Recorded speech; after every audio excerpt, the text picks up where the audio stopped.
আরজিকরের দুর্নীতি থেকে আরেক ভাইপোকে বাঁচাতে সিট তৈরি করেছিল রাজ্য। সন্দীপ ঘোষ অধ্যক্ষ পদে থাকাকালীন আরজিকরের সব দুর্নীতির তদন্ত করবে সিবিআই।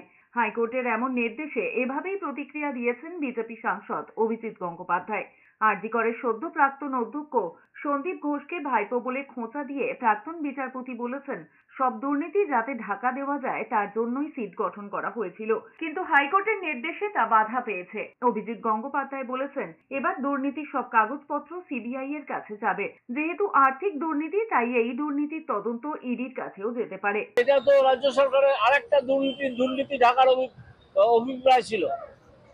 তারা একটা কমিটি করে দিয়ে যে কাগজপত্রগুলো থেকে ওদের কি সন্দীপ ঘোষ নাকি এক ভাইপো আছে, তার সব দুর্নীতিগুলো যাতে ঢাকা দেওয়া যায়, কাগজপত্রগুলো একটা টাস্ক ফোর্স নাকি ঘোড়ার ডিম তৈরি করেছিল, সেইটার হাতে তুলে দেওয়ার চেষ্টা করেছিল।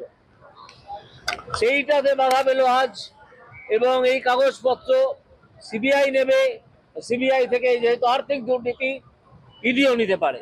এদিকে আরজিকরের দুর্নীতির তদন্ত সিবিআই কে দেওয়া নিয়ে হাইকোর্টের নির্দেশকে স্বাগত জানিয়েছেন মোহাম্মদ সেলিম। তিনি বলেছেন, তারাও এটাই চেয়েছিলেন, তবে সিবিআই কতটা কি করতে পারবে তা নিয়ে সন্দেহ থেকেই যাচ্ছে বলে মনে করেন মোহাম্মদ সেলিম। আজকে আমরা স্বাগত জানাচ্ছি।